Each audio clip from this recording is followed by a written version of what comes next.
Hi everyone, welcome to CUET Adda, part of Adda 24/7। और आज के इस वीडियो सेशन में हम बात करने वाले हैं CUET 2027 के टाइम टेबल को लेकर के। सी आई नो बहुत सारे बच्चे अभी भी एक ऐसा चिल मूड में होंगे कि अभी तो 12th स्टार्ट हुआ है, हम लेटर स्टेजेस में प्रिपरेशन कर लेंगे, but there are so many students जो अभी से ही वेरी मच इनटू इट कि नहीं मुझे अभी से पढ़ना है, क्योंकि कहीं ना कहीं वो इस चीज को लेकर के सीरियस है कि जो कंपटीशन है वो डे बाय डे बढ़ रहा है और आपका जो पेपर है उसका डिफिकल्टी लेवल भी डे बाय डे बढ़ रहा है ना। मैं डे बाय डे तो नहीं बोलना चाहूंगी क्योंकि exam year on year basis पे है, तो ईयर ऑन ईयर आप देख रहे हो कि कंपटीशन बढ़ रहा है, और चाहे वो डोमेन्स हो, चाहे वो जनरल एप्टीट्यूड टेस्ट हो, चाहे वो लैंग्वेज हो, सब कुछ अब इन डेप्थ पूछा जा रहा है। तो अगर आपने बहुत डीपली जाकर के नहीं पढ़ा है और एग्जाम ओरिएंटेड चीजें नहीं पढ़ी है तो आप सफर करोगे।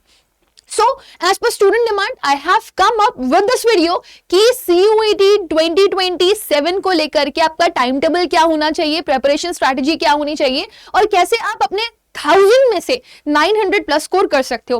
देखो ये 1000 का क्राइटेरिया क्या है, इसके बारे में भी मैं बात करूंगी ऑब्वियसली, क्योंकि हर एक बच्चे को 1000 में से ही नंबर नहीं चाहिए होते हैं, बट 1000 एक स्टैंडर्ड मार्क मैं बोल सकती हूँ यहाँ पर सेट करता है मैक्सिमम यूनिवर्सिटीज के मैक्सिमम कोर्सेज के लिए। So hi everyone, my name is Rubaika Agha और आज के इस वीडियो सेशन में हम बात करने वाले हैं complete time table of CUET 2027 का। जो भी बच्चे अभी बहुत अर्ली टाइम पर अपनी प्रिपरेशन स्टार्ट करना चाहते हैं, वो बहुत इन डेप्थ पढ़ना चाहते हैं, तो ये बहुत सही टाइम है। कहते हैं ना, जितना जल्दी आप किसी चीज की शुरुआत करते हो उतना बेहतर आप रिजल्ट्स की तरफ बढ़ते हो।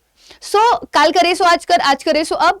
तो आज करे सो अब का मतलब ये है कि अब आपकी प्रिपरेशन अच्छी होनी चाहिए, बट उससे पहले आपको एक कंप्लीट आइडिया होना चाहिए that what is this CUET and how your preparation strategy will work here and what should be your time table. So let us start with this. Sorry. So यहाँ पे हम सबसे पहले बात कर लेते हैं CUET एग्जाम के बारे में। CUET exam is also known as common university entrance test. पहले ये CUCET के नाम से जाना जाता था, that is specifically for central universities, but अभी क्योंकि इसमें deemed universities, deemed to be universities है ना, कुछ आपकी प्राइवेट यूनिवर्सिटीज भी इसका पार्ट है ना, स्टेट गवर्नमेंट यूनिवर्सिटीज भी पार्ट है, तो इस वजह से इसको CUET कर दिया गया है। इसको कंडक्ट करवाता है NTA, जिसे आप नेशनल टेस्टिंग एजेंसी भी बोलते हो। और CUET UG का भी एग्जाम होता है, PG का भी एग्जाम होता है, बट हम यहाँ पर अंडर ग्रेजुएट प्रोग्राम्स के बारे में बात कर रहे हैं, बिकॉज आप अगर नोटिस करोगे तो जो बच्चे 12th के बाद CUET की तैयारी करते हैं और उनका मन है कि वो किसी अच्छी यूनिवर्सिटी में पढ़ रहे हो, तो वो इसका एग्जाम देते हैं और इसके अंदर जो भी यूनिवर्सिटीज होती हैं उसके लिए वो अप्लाई कर सकते हैं सिर्फ एक सिंगल एग्जाम को देकर के। यहाँ पर सिलेक्शन प्रोसेस बहुत फेयर होता है। मल्टीपल क्योंकि एग्जाम्स होते हैं, तो मल्टीपल एग्जाम्स, मल्टीपल शिफ्ट्स और मल्टीपल डेज में होते हैं, तो नॉर्मलाइजेशन के थ्रू आपको इक्वल पोजीशन पर रखा जाता है और आपको इक्वल अपॉर्चुनिटी दी जाती है कि अच्छे मार्क्स लाओ और अच्छी यूनिवर्सिटी पे पहुंचो। ऐसा बिल्कुल भी नहीं होता कि जैसे मान लीजिए कुछ बच्चे की कॉपीज 12th की अगर लाइक लीनियंट चेकिंग के लिए चली गई है, कुछ की स्ट्रिक्ट चेकिंग के लिए चली गई है, तो ऐसा ना हो कि किसी बच्चे को चांस ना मिले जो डिजर्व करता है एक अच्छी यूनिवर्सिटी में पढ़ने का। नेशनल लेवल पर एक कॉम्पिटिशन है, दैट मीन्स आपको लाखों बच्चों के साथ कंपीट करना पड़ेगा। हाँ, इसमें कोर्सेज भी बहुत सारे हैं, कॉलेजेस बहुत सारे हैं, तो अपॉर्चुनिटीज भी बहुत सारी हैं आपके लिए, बट यू शुड नो कि आपके लिए स्पेसिफिकली कौन सी अपॉर्चुनिटी बेस्ट हो सकती है। मैं आपको बता दूं, अगर इसके स्ट्रक्चर की बात करते हैं तो इसमें लैंग्वेजेस आती हैं, है ना। लैंग्वेजेस के अलावा इसमें डोमेन सब्जेक्ट्स आ जाते हैं, इसमें जनरल एप्टीट्यूड टेस्ट आता है। लैंग्वेज में आपका English language, Hindi language, multiple regional languages भी होती हैं जिसमें आपको लाइक रीडिंग कॉम्प्रिहेंशन, विकैबुलरी और ग्रामर प्रिपेयर करनी पड़ती है।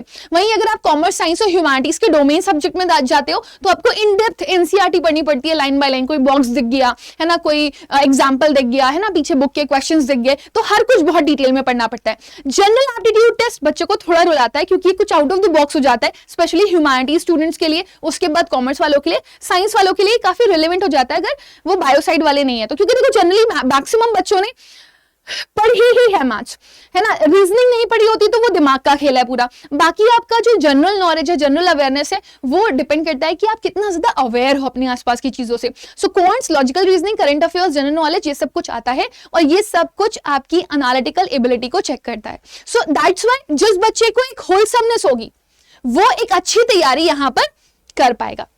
राइट, मैं थोड़ा सा यहाँ पर वापस जाना चाहूंगी अपनी स्लाइड पर और आपको यहाँ की मार्किंग स्कीम बताना चाहूंगी, that is very very important. अब देखो ना, 1000 नंबर तक पहुंचे कैसे और 1000 में से 900 प्लस लाना कैसे, वो भी आपको पता होना चाहिए। तो CUET में आप किसी भी सब्जेक्ट को देकर के आते हो तो आपके पास 50 क्वेश्चन होते हैं। अभी कोई भी क्वेश्चन आप छोड़ नहीं सकते हो, मतलब छोड़ना चाहो तो छोड़ सकते हो, बट इनके हिसाब से सारे क्वेश्चंस करना कंपलसरी है। अगर आप छोड़ दोगे तो आप मतलब अगर आपने नहीं किया अटेम्प्ट तो आपको 0 मार्क्स मिलेंगे। अगर अटेम्प्ट किया और गलत अटेम्प्ट किया तो -1 मार्क्स मिलेगा, और अगर सही अटेम्प्ट करते हो तो 5 नंबर मिलते हैं। यानी कि 50 क्वेश्चन के हिसाब से आपका 250 नंबर का पेपर होता है। समझ में आ रही है चीज? और अगर मान लो आप ऐसे ही मल्टीपल कनेक्शंस ले सकते हो यहाँ पर, जैसे कि 2 सब्जेक्ट का पेपर दे रहे हो तो 500 नंबर, 3 दे रहे हो तो 750, 4 दे रहे हो तो 1000। समझ में आ रही है ना? सो इस तरीके से आपका मार्क्स का डिवीजन होता है। सपोज अगर मान लीजिए आपने दो सेट ऑफ पेपर दिए, 2 सब्जेक्ट के पेपर दिए, आपके 500 मार्क्स बन रहे थे, है ना? मतलब अगर आपने 100 के 100 क्वेश्चंस करेक्ट किए, आपके 500 मार्क्स बन रहे थे, है ना? और आपने इनमें से कुछ क्वेश्चंस ऐसे भी थे जो 10 रॉन्ग कर दिए तो -10 500 में से चला जाएगा, तो 490 अराउंड मार्क्स आपके बनते हैं। तो ये कैलकुलेशन होता है कि लाइक अगर आप 2 क्वेश्चन कर रहे हो, दोनों सही है तो 10 नंबर, 2 क्वेश्चन कर रहे हो दोनों गलत है तो -2, है ना? दोनों क्वेश्चन अटेम्प्ट ही नहीं किए तो 0 मार्क्स। लेकिन 2 क्वेश्चन अगर कर रहे हो, एक सही है एक गलत है, तो एक के लिए +5 और एक के लिए -1, तो ऑल टोटल 4 नंबर आपको मिलते हैं। बट मेक श्योर इसमें आपको कुछ चीजों के ऊपर फोकस करना होता है, जैसे कि अवॉइड करनी होती है आपको ब्लाइंड गेसिंग, इसमें सबसे ज्यादा गलतियां होती हैं। गेस के लिए भी एक टेक्निक होती है जो आपको यूज करनी होती है।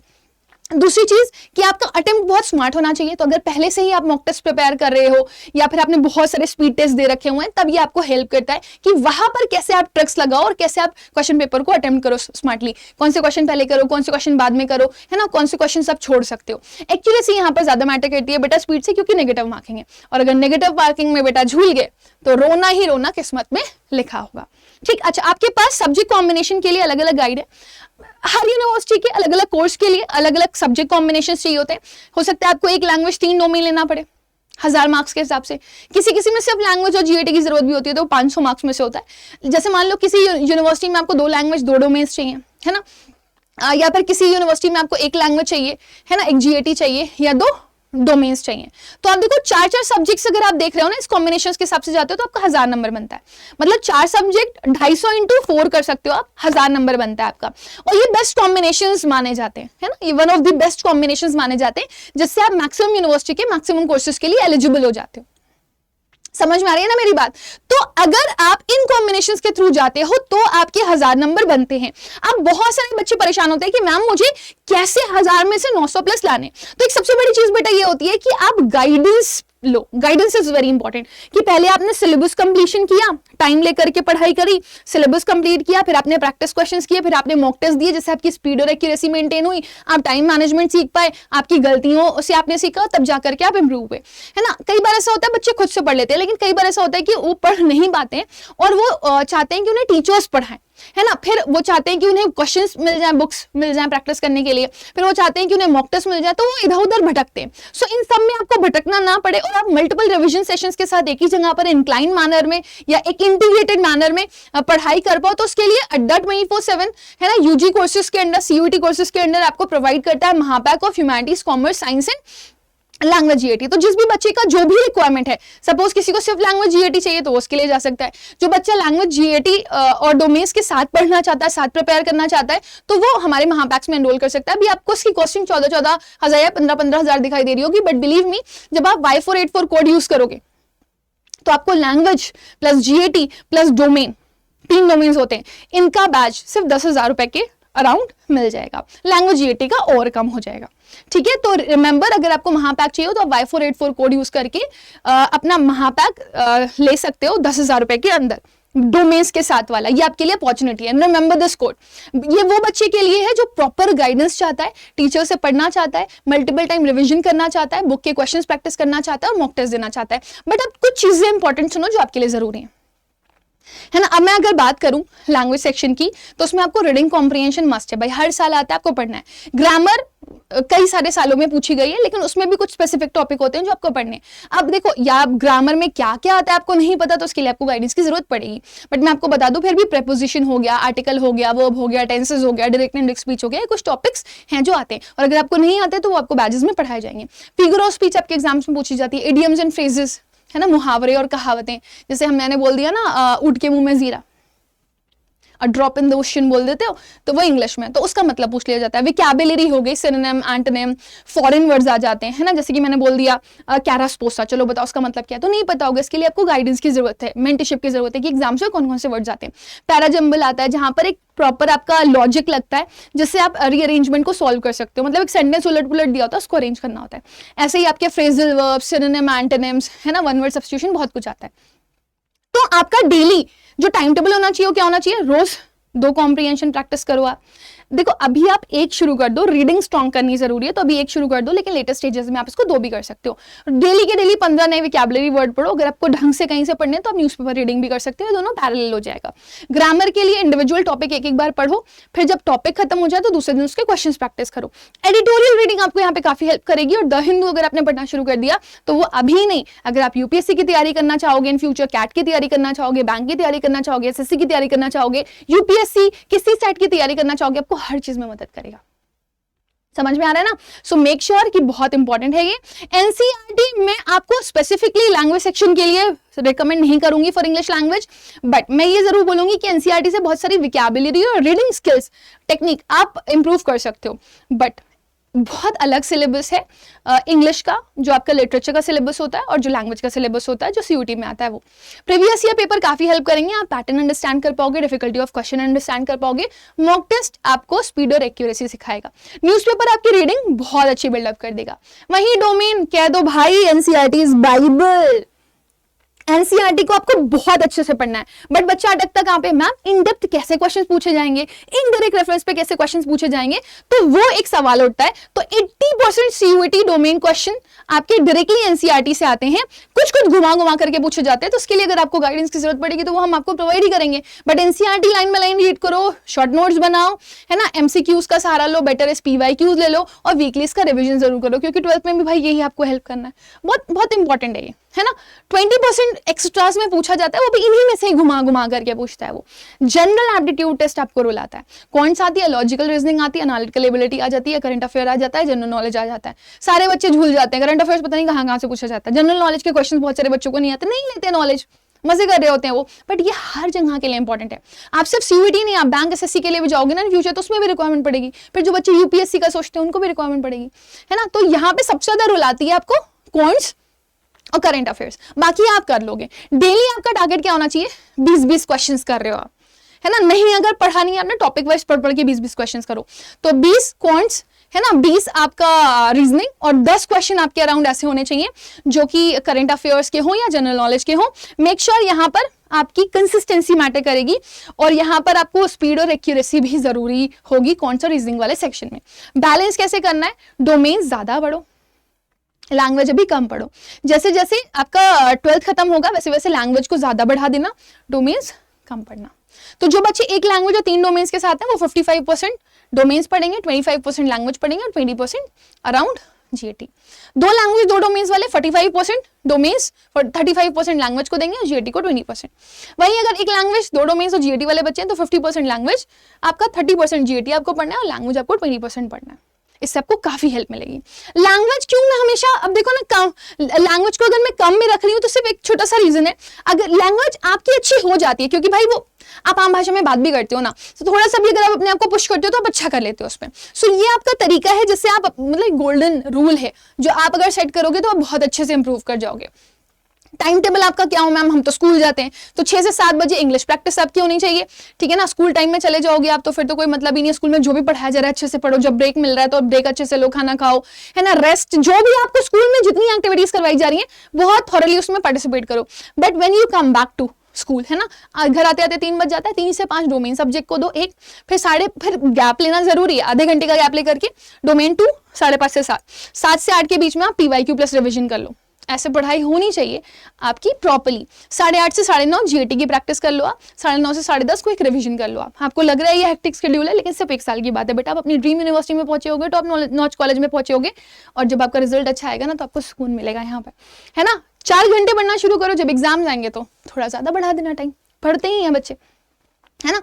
ईयरली प्रिपरेशन रोड मैप में आपका रोड मैप बहुत सॉलिड होना चाहिए। अप्रैल गया, वैसे तो बच्चे अप्रैल से शुरू कर देते हैं, मई भी गया, है ना, जून है तो जून से अगस्त तक का, जून जुलाई अगस्त, ये 3 महीने आप अपने फाउंडेशन को दो, जिसमें आप एनसीईआरटी पढ़ो, विकैब बिल्डिंग करो, है ना, बेसिक एमसीक्यू क्वेश्चंस प्रैक्टिस करो।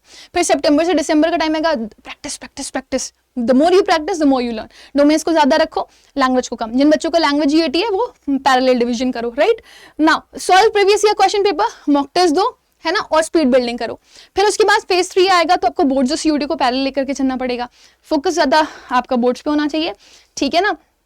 डेली सीयूटी का सटल प्रैक्टिस करते रहो ताकि वो छूटे ना आपका कंसिस्टेंसी। टाइम मैनेजमेंट कैसे करना है वो सीख लो। फाइनल रिवीजन फेज आएगा आपका आफ्टर बोर्ड्स, फिर बिल्कुल एकदम डूब जाना सीयूटी में, वो आपको कॉन्फिडेंस दिलाएगा। तो उसमें आप फुल मॉक टेस्ट दे रहे होगे और एरर एनालिसिस कर रहे होगे, गलतियां क्या हुई, क्या सही है, क्या गलत है, क्यों गलत है ना, उसके ऊपर वर्क करना है और उसी से ही आप रैपिड रिवीजन कर रहे होगे जो आपको कॉन्फिडेंस देगा। तो मॉक टेस्ट स्ट्रैटेजी आपके लिए रियल स्कोर बूस्टर बनेगी। पहले आप फुल मॉक टेस्ट दो, ठीक है ना, 2 सेक्शनल टेस्ट दो और पीवाईक्यू की प्रैक्टिस तो जितनी ज्यादा कर सकते हो करो, क्योंकि पीवाईक्यू के क्वेश्चंस रिपीट होते हैं, पैटर्न रिपीट होते हैं, वो आपको हेल्प करते हैं। मॉक टेस्ट बहुत इंपॉर्टेंट है बेटा। मॉक टेस्ट आपका स्कोर बिल्डअप करने में मदद करेंगे, आपको एलिमिनेशन में मदद करेंगे। मॉक टेस्ट आपको ये बताएंगे कौन सा क्वेश्चन अटेम्प्ट पहले करना है, कौन सा बाद में करना है, ये स्ट्रैटेजी आपकी बिल्डअप करेंगे।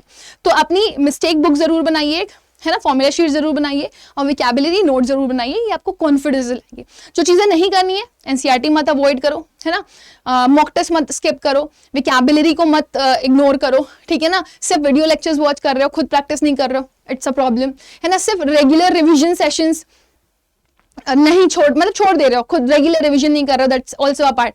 बहुत सारे बच्चे नहीं करते हैं। रैंडम स्टडी मटेरियल है वे जाओगे ना, सिर्फ एक सोर्स पर पकड़ो जिस पे आपको फेथ हो ना, ब्लाइंड फेथ, आप उसको फॉलो करना शुरू करो, वो आपको कॉन्फिडेंस देगा।